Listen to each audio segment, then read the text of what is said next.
च्या वर्णनानं तुमचं चित्त शुद्ध होईल. मानस सरोवर वास करणारे हंस पक्षी कावळ्याच्या क्रीडेकडे पाहत नाही, कधीच नाही. तो किती कावकाव करतो. त्याप्रमाणे जगामध्ये सगळं तुमचं उच्चिष्ट ज्ञान आहे. जगत सर्व जे आहे ते व्यासांच्या ज्ञानानं उच्चिष्ट आहे. म्हणून कोणी माणूस महाभारतातला ऐकलेला असतो आणि त्याच्यावर काहीतरी लिहित असतो.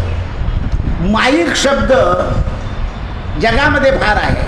नारायणाच्या भक्तिरहित असल्यामुळे अत्यंत ते तुम्हाला शोभनीय नाही आहे. म्हणून तोपर्यंत तुमचं चित्त बहिर्मुख राहणार आहे. तुम्ही जसं नारायणाचं चरित्र लिहाल तसं तसं तुमचं चिंत अंतर्मुख होईल. आपल्या मला पाहिजे आहे म्हणजे आपण बहिर्मुख आहे.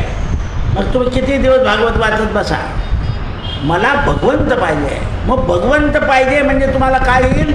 संतोष येईल मनामध्ये. आणि संतोष आला की तो शेवटच्या दिवशी मिळून जाईल. म्हणून शेवटचा दिवस गोड भावा.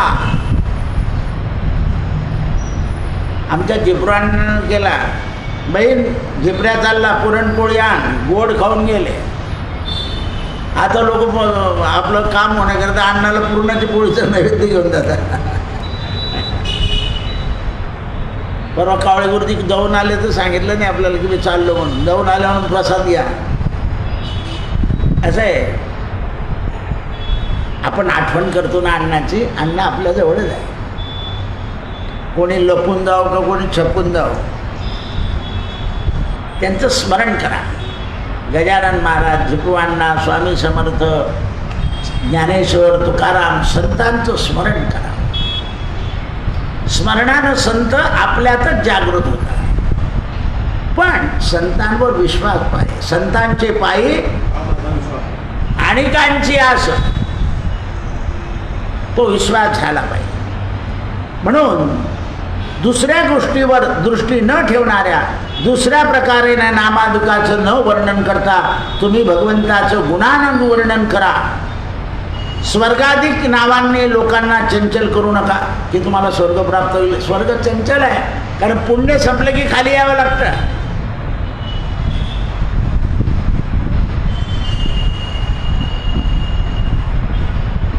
काही काळापर्यंत तारुण्य राहतं, लगेच वृद्धापकाळाला सुरुवात होऊन जाते. तसं आहे. तर लोकांना स्वर्गाचे लालसा दाखवू नका. कर्मामध्ये काय सांगितलं आहे? लालसा दाखवलेले आहे. हे कर्म केलं की असं फळ मिळेल, ते कर्म केलं की असं फळ मिळेल. इथे असं कर्म सांगा की ज्याच्याने भगवंतच मिळेल. जिकडे तिकडे काळोकाळी आश्रय पावेल. यास्तव काम्य कर्माचा स्वभाव कमी करा आणि निष्काम कर्माचा धर्म वाढवा. मूढ जनांना तत्वज्ञानाकडे न्या, हा खरा धर्म आहे. एखाद्या निपुणाला निपुण करणं हे सोपं आहे, पण जो निपुण नाही त्याला निपुण करणं हे सगळ्यात मोठं काम आहे. म्हणून मी तुम्हाला सांगितलं ना, जळगाव शहरामध्ये काही शाळा अशा आहे की 35 मार्कावाला घेत नाही, 60-70 मार्कावाला घेतात. मग 70वाल्या मार्काला ते 90पर्यंत नेतात. आणि काही शाळा अशा आहे की 35वाल्याला 90पर्यंत नेतात. म्हणजे मोठी कोणती? पण आपण कोणत्या शाळेत जातो? मग त्यामुळे ते 10वीच्या परीक्षेला घाबरता पोर. आणि हे डांबरे शाळेतले, अरे पाहून घेऊ रे, चाल काय होत आहे. असं आहे. रडता पोरं 10वीला. भित्रे बनून जायचं ना. 35वाला 90वर नेणारी शाळा मोठी का 70वाला 90वर नेणारी मोठी? कोणाचे प्रयत्न आहे? असं आहे. हे लक्षात आलं पाहिजे. अज्ञान जनांना तुम्ही सज्ञान करा आणि ते तेव्हा सज्ञान होतील जेव्हा भगवंताचं गुणानं वर्णन करतील. आणि तुम्ही गुणानं वर्णन लिहाल तर किती रोख ठोक सांगितलं व्यासांना.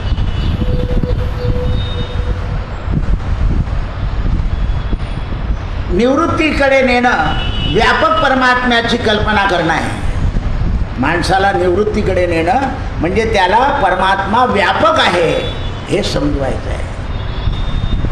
नामदेवान महाराजांना व्यापक कल्पना आलेली नव्हती.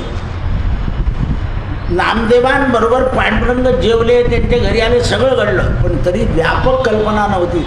त्यामुळे पांडुरंगाला असं वाटायचं याला हा व्यापक झाला पाहिजे.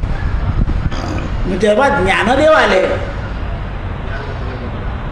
ज्ञानदेवांना सांगितलं की नामाला व्यापक करा. म्हणे मग व्यापक करावं लागेल तर तीर्थयात्रेला जावं लागेल. हा याला तयार आहे का? म्हणे मी पाठवतो त्याला. नामदेव ना महाराज नाही म्हणे, मी पंढरपूर सोडणार नाही, मी पंढरपूर सोडणार नाही. नाम्या जा रे. तेव्हा ज्ञानदेवांनी नामाला व्यापक केलं. नामाने मनुष्य नित्यनेमी होतो पण त्याला व्यापकता कळत नाही. मग नामदेव महाराज यात्रेला गेल्यानंतर ज्या यात्रेमध्ये देव पाहिजे तिथे पांडुरंग दिसले त्यांना. अरे आपलं देव जे आहे. आणि असं करत करत मग असं आहे. आता एवढे लोक यात्रेला जातात ना तर तुम्ही संख्या बघा. आकडा बद्रीनारायणाच्या आकडेपेक्षा केदारनाथाचा आकडा जास्ती आहे. आता जो आकडा चालला आहे यांचे 7 लाख तर केदारनाथाचे 12 लाख. म्हणजे ते बद्रीनाथाला जात नाही, नुसते केदारनाथाला जातात. आता ती भूमी एकच आहे, तिथे दोन्ही देव आहे, पण तरी इकडे आणि तिकडे असं आहे. कारण कळत नाही ना, व्यापक कल्पना नाही ना.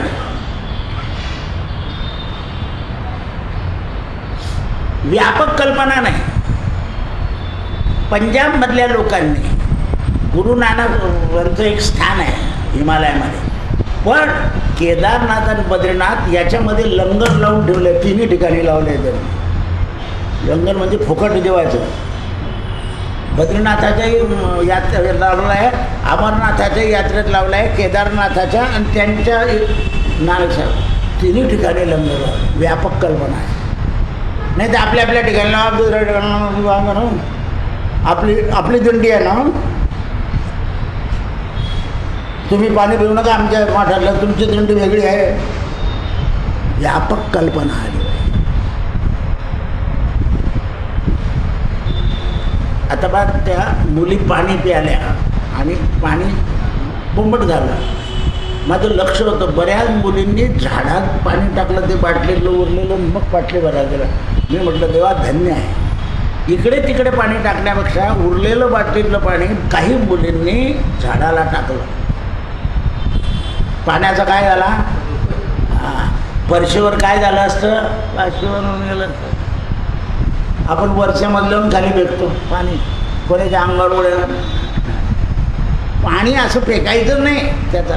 म्हणून पूर्वी खराब पाणीसुद्धा झाडाच्या मुळाशी टाकायचे लोक.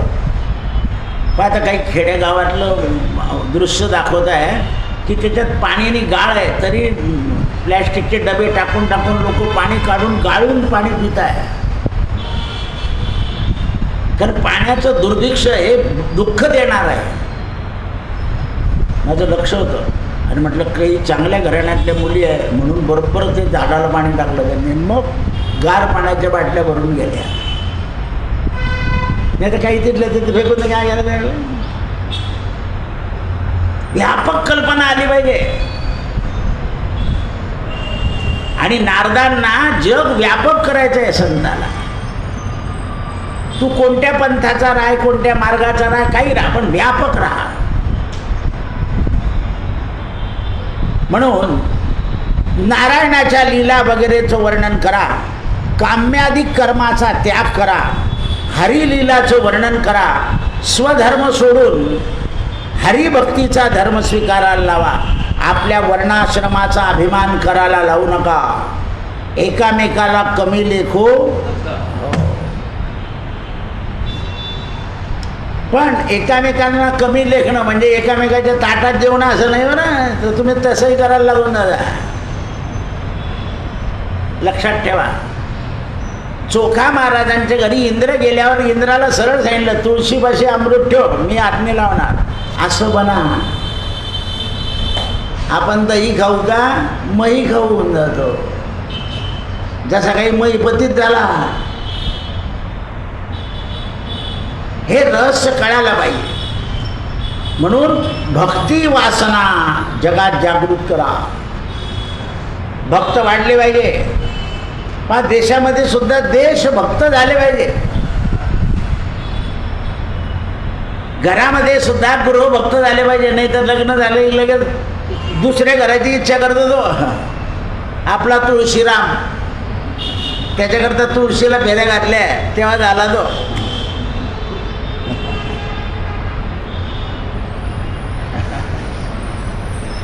असं आहे ते. हे लक्षात आलं पाहिजे.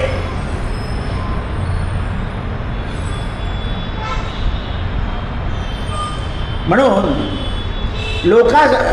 लोकासारख्यांना संसार चक्रात पडायचं नाही अशी भावना करून द्या. मुकुंद चरणाला आलिंगन देणारं असं चरित्र लिहा. त्यांच्याकडून मुकुंदाच्या चरणाचा त्याग व्हायला नको. हे संपूर्ण चराचर भगवत स्वरूप आहे.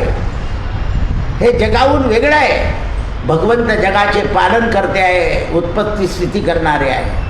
हे सफल ज्ञान व्यास महाराज तुम्ही जगाला द्या. अशा जगाच्या कल्याणाकरता हरिपराक्रमाचं विशेष वर्णन करा. पुण्यश्लोकाच्या योगानं गुणान वर्णन करा. त्या गुणांना वर्णनात शास्त्र बसवा, श्रुती बसवा, न्याय बसवा. कारण तुम्ही व्याकरण जाणणारे आहे. हे व्यास म्हणे, मी पूर्वी कल्पामध्ये गेल्या जन्मामध्ये वेदार्थ सांगणाऱ्या एका ऋषीचा दासीपुत्र म्हणून बालक होतो. स्वतःचा दृष्टांत आणला. मी मागच्या जन्मामध्ये माझे वडील वेदांत जाणणारे होते, सगळं कर्म जाणणारे होते, आणि तरीही मला दासीपुत्र म्हटलं जातं. कारण माझा गर्भ आईच्या पोटामध्ये 1 महिन्याचा असताना माझे वडील निवर्तले. माझ्या आईला दुसऱ्याच्या घरी पाणी भरणं, तुळशी आणणं, फुलं तोडणे, हार करणं कर्म करावं लागलं. म्हणून नौकराला लोक दास असं म्हणतात. आणि आधी कारण कोण आलं, धुण्यावाल्या मावशीचा पोरगा आला, भांडेवाल्या ताईचा मुलगा आला, असंच बोलतो लोक. कारण परिचय देताना तेवढे शब्द वापरावे लागतात. परिचय देताना ते शब्द वापरावे लागतात. ती माणसं आपल्याला मदत करणारी आहे. नाही आले तर लगेच आपल्याला असह्य होतं. म्हणून त्यांच्याकडून काम मिळाल्यामुळे त्यांना कमी नाही लेखायचं. याचा अर्थ सगळं बरोबरीने द्यायचं असं नाही आहे, पण लेखायचं नाही. कमी आदवा तत्वा बोलायचं नाही, अपमानित बोलायचं नाही, की ज्याच्या योगानं त्यांचा मान राखला जाईल. असा मी दासीपुत्र, माझी आई कामाला जायची आणि तिथे काही जर मिळालं तर ती खायची नाही, घरी घेऊन यायची. कोणतीही स्त्री मुलांना टाकून खात नाही. पण या कलियुगामध्ये अशी एक पार्टी आहे, किट पार्टी, की लहान मुलांना आणायचं नाही अशी पार्टी आहे. जाऊन आल्या असतील बऱ्याचदा. म्हणजे पहा, त्या बाईने एकटं खायचं तिथे. स्त्री मुलांविरहित खाऊ शकत नाही. कारण तिच्या मनात डोळ्यात पदार्थ दिसले की लगेच पुत्र येतात. पण आता बाहेरच्या खाण्यामुळे काहीही कोणाच्या डोळ्यात कोणी येत नाही. म्हातारे सुद्धा नातवांच्या निमित्तानं चालले. कोट्याला गेले होते तुम्ही, नेलंच होते नातून तुम्हाला. नाही तर मग पाव वडा खान घरी राहा. हे असं आहे ते. कोण पाहतं म्हणे, काय म्हणतो माणूस, कोणी पाहत नाही. पण आपलं म्हणून त्यावेळेस चंचल स्वभावाच्या लोकांचा इंद्रिय निर्गम वाढवा. भगवंताच्या बालक्रीडेच्या साधनानं लोकांच्या मनातल्या ठिकाणचं रज आणि तम काढा. स्वयंपाकाच्या भांड्यामध्ये अन्न शिजल्यानंतर त्यातलं मोठ्यांकरता काढून ठेवलेलं अन्न आणि मग बाकीच्यांनी खावं, हे जशी भोजनाची पद्धत आहे, तसा ज्या वर्णाचा जसा अधिकार असेल तसं भगवंताचं चरित्र त्यांना तुम्ही द्या. आता बघा, श्रीकृष्णाच्या चरित्रातले गाणाऱ्या लोकांना भगवंताचे पद आवडतातच. मुलांना दही अंडी तुम्ही, कारण त्या चरित्रामध्ये असं काही ज्या याचे लोक आहे त्यांनी ते उतरलं आहे. सगळ्या लोकांना गोंधळ घालायचा असतो म्हणून होळी आवडते की नाही, दामडं कपडे लाल, अमुक लाल, धमुक लाल, असं आहे ना. म्हणून हे जे सण वार हे जे केले उत्सव, हे सगळ्यांच्या मनाला आनंद देण्याकरता. हे जर काढून टाकले तर आनंद उरणार नाही. म्हणून तुम्ही पहा, होळीचे जे दिवस आहे ते वृंदावन मथुरेमध्ये धुमाकूळ असते. जो तो आपले रंगपंचमी वेगळी करतो, आपल्यासारखं राखेचं पाणी फेकत त्या अंगावर रंग आहे, आपण काही लावून देतो. म्हणून तुम्ही सगळ्या वर्णांना हे करा.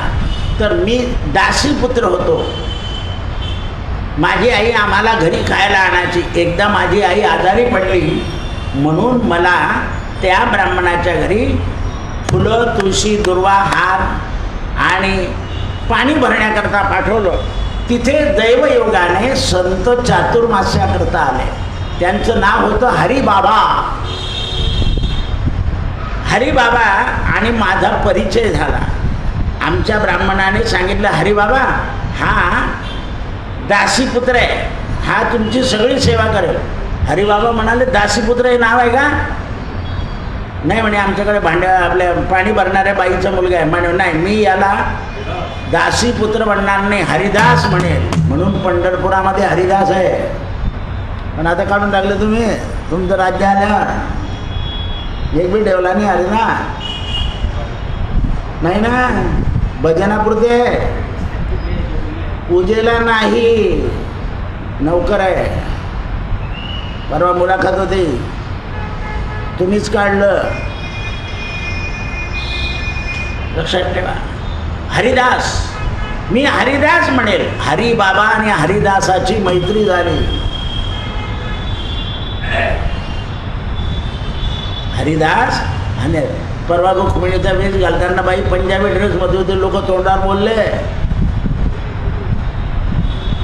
त्या बाईला म्हणे, सराट आम्ही नेसून देऊ म्हणे साडी. कुठे धुंदी दे, असं आहे ते. हे लक्षात आलं पाहिजे.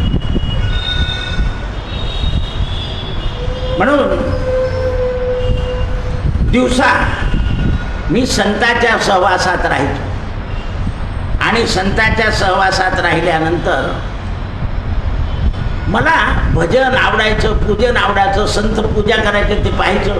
कारण माझी आई, माझे वडील गेल्यामुळे देवाची पूजा माझ्याकडून करून घ्यायची. संतांची पूजा पाहिल्यावर संत मला रोज प्रसाद द्यायचे. मी तो खायचा नाही. अरे बाळ खाऊन घे. नाही, माझी आई घरी एकटी आहे. संताला कळालं की ज्याला आईची तळमळ आहे तो भगवंताचा आहे. ज्याला आईची तळमळ आहे तो भगवंताचा आहे. ज्याला आईची कळकळ आहे तो भगवंताचा आहे. बापाची लिहिलेली नाही बरं, शास्त्राने नाही, आईची कळकळ. पण आई सुद्धा सत्वगुणी पाहिजे. तुझ्या आजीला ठेवू नको असे सांगणारे नको, आजीला मागणारी पाहिजे आई. जर ती आजीला वागवणारी असेल तरच परंपरा होईल ना घरात, नाही तर नाही होणार. आता तर तुम्हाला लोक म्हणतात आजोबाचे फोटो पालथे मारून द्या, घरात लावू नये, लावले तर त्रास होतो. सगळ्यांनी पालथे मारले फोटो आजोबा आजीचे.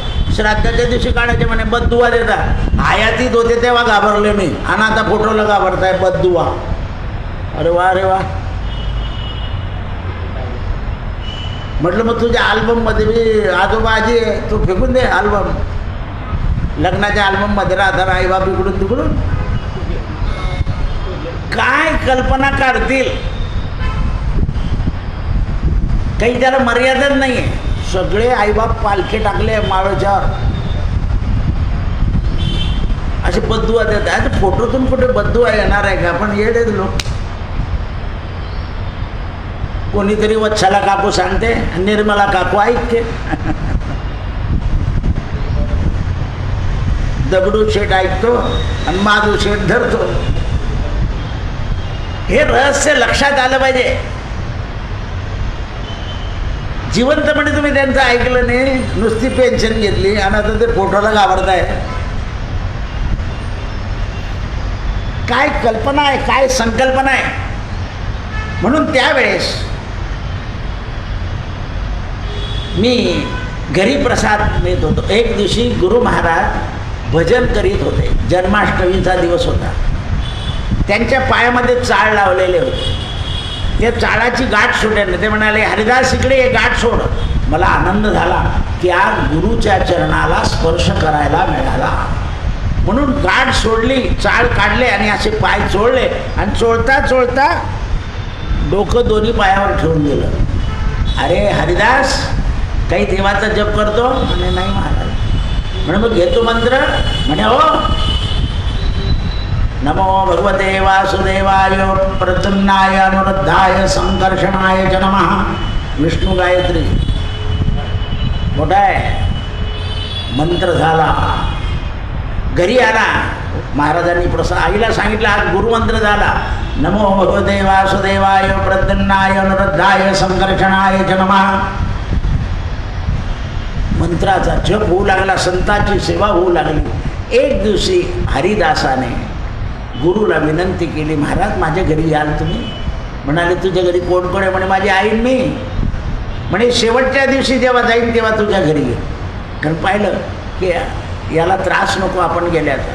शेवटच्या दिवशी गाईचं दूध गुरुला दिलं आणि आईला सांगितलं त्यांनी की ताई याला गुरुमंत्र दिला आहे, तुझी सेवा झाली याच्याकडून, आता याच्याकडून गाईची सेवा करून घे.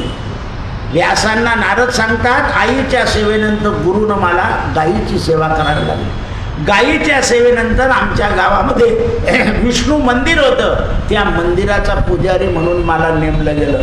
आणि नंतर मला चारीधाम यात्रेला जायची इच्छा झाली. मी बद्रिकाश्रम, केदारनाथ, गंगोत्री, जमुनोत्री दर्शन करून एका पिंपळाच्या झाडाखाली भजन करीत असताना मला आकाशवाणी झाली, नारदा या जन्मी तुला माझं दर्शन नाही, पुढच्या जन्मी मत स्वरूपात येशील. मी त्या अलकनंदेच्या पाण्यामध्ये पडलो. माझा तो पूर्वजन्म संपला नामाच्या योगानं, संताच्या संगतीच्या योगानं. आणि दुसऱ्या जन्मामध्ये ब्रह्मदेवाच्या मांडीतून मी उत्पन्न झालो. ही मागच्या जन्माची कथा नारदांनी व्यासांना सांगितली. कृष्णार्पणमस्तु. हरे राम राम राम हरे हरे. हरे राम राम राम हरे हरे. हरे राम हरे राम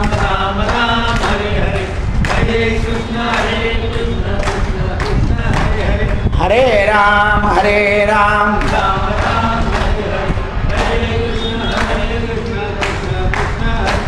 हरे राम राम राम हरे हरे. हरे राम राम राम हरे हरे. गोपाल कृष्ण भगवान की जय. आज 10वा अध्याय. श्री गणेशाय नमः. 9वाध्यायी पूर्ण. पुरुषोत्तमाचे पूजा विधान हरिने कथिले रमे लागून. कालच्या अध्यायामध्ये भगवान गोपाल कृष्णांनी आईसाहेबांना पुरुषोत्तम माताची पूजा कशी करावी असं सांगितलं. श्रोते ऐकते सकळ हरी म्हणे प्रिय अनिक सांगतो एकाग्र चित्ते श्रवण कर.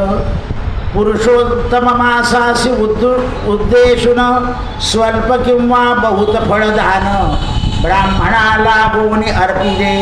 म्हणून दान ब्राह्मणाला द्यायचं आणि त्या मासी जप विपुळ दान द्यायचं आणि जास्त जप करायचा. विपुल म्हणजे जास्त. कर्म करिता अति निर्मळ बहु फळ मिळत असे आणि कर्म करायचं असेल तर निर्मळ करावं. प्राप्त तात्काळ होत असे आणि पुरुषोत्तम महिन्यातलं उपासनेचं जपाचं दानाचं फळ तात्काळ मिळतं म्हणे. ऐसा त्या मासाचा महिमा मनोनी सकळ भावे करून नाना सत्कर्माचरण भगवंतासी तोष व्हावे. म्हणून सगळं सत्कर्म करायचं आणि देवाला संतुष्ट करायचं. पुरुषोत्तमा माझी जे कोणी स्वशक्तुनार व्रतदानी नाराधिपती पुरुषोत्तमा लागुनी करती. या मासी पुरुषोत्तम पुण्यफळ असे जाण. म्हणून या महिन्यामध्ये कोणत्याही दिवशी कोंडेगावपासून जर केलं तर पुण्याचं फळ आहे. शुद्ध प्रतिपदे पासून अमावस्येपर्यंत लक्त उपोषण करावे. एक वेळा जेवावं किंवा फलाहार करावा. साधावे आयाचित वृत्त.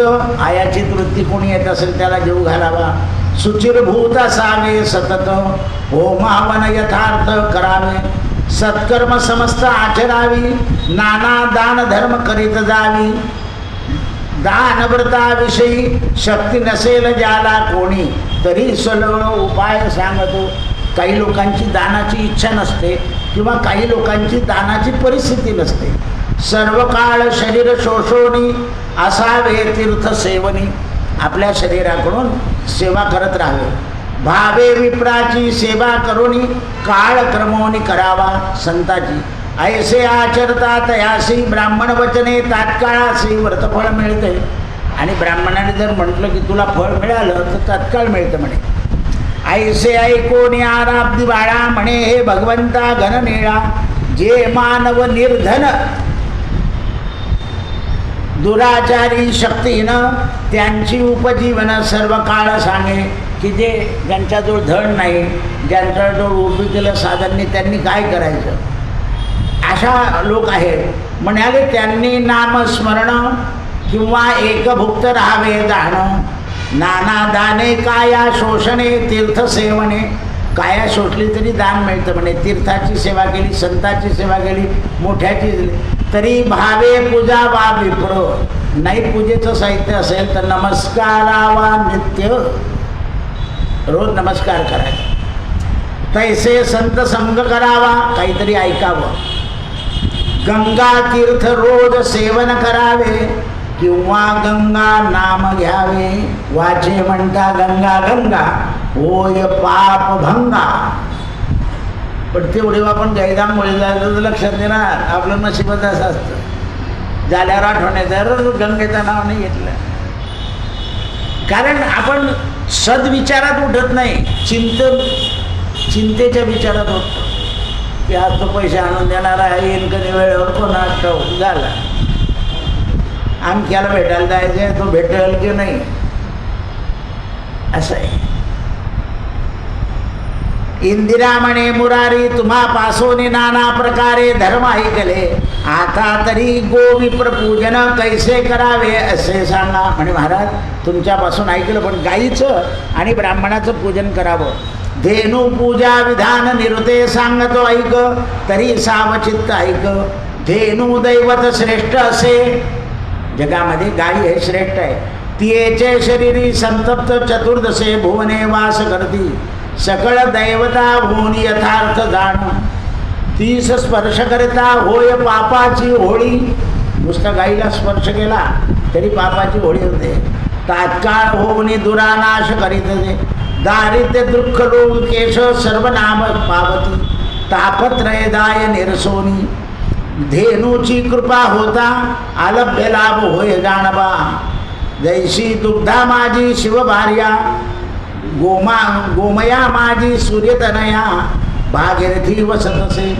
ऐसे धेनू जगन्मय वेदशास्त्र इतिहास. धेनूच्या अंगी वसती, म्हणून गायीची सेवा केली. कारण चारी वेद गायीच्या स्तनामध्ये आहे. म्हणून अतिपवित्र वस्तू दोन, धेनू आणि ब्राह्मण, याहुनी जगा माझी नाही. गो ब्राह्मण मध्येही देख धेनू श्रेष्ठ.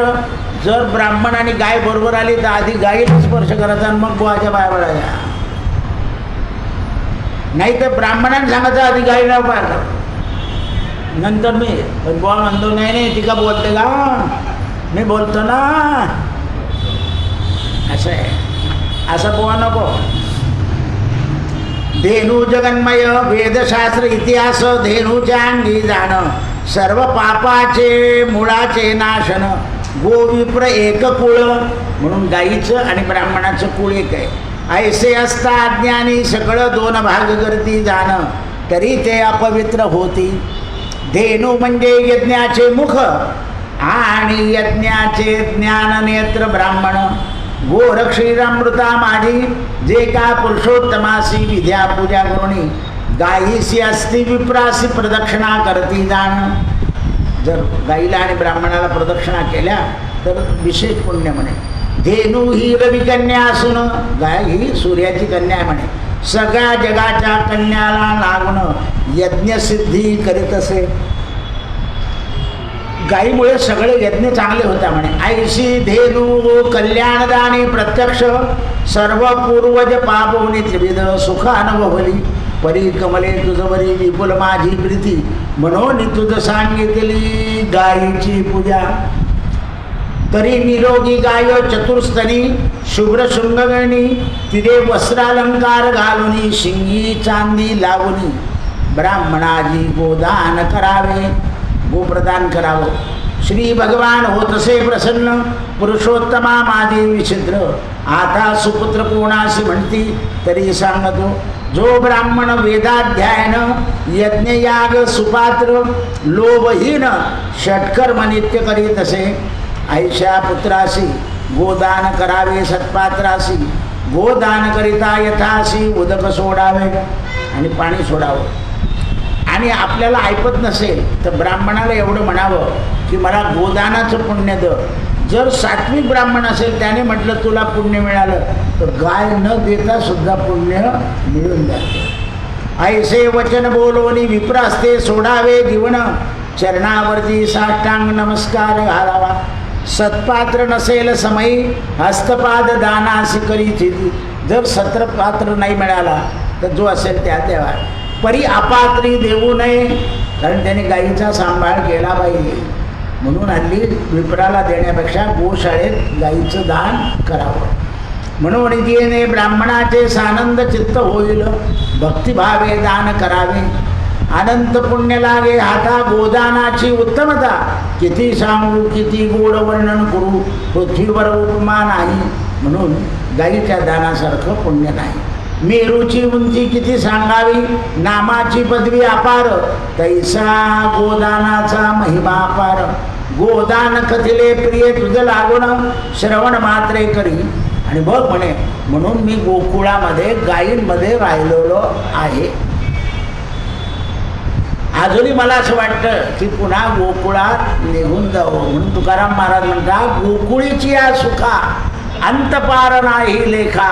बाळकृष्ण नंदागरी आनंदल्या नरनारी. अधिक महात्म्यसार बृहन्नारदी पदमाधार. सज्जन श्रोते ऐकती चतुर. दशमोध्याय. श्रीकृष्णार्पणमस्तु. पुरुषोत्तम भगवान की जय. सत्यगुरु राये कृपा मद केली, परिणाय घडली सेवा काही. मस्तकी तो जाणा ठेविला खर, पडिला विसर स्वप्ना माझी.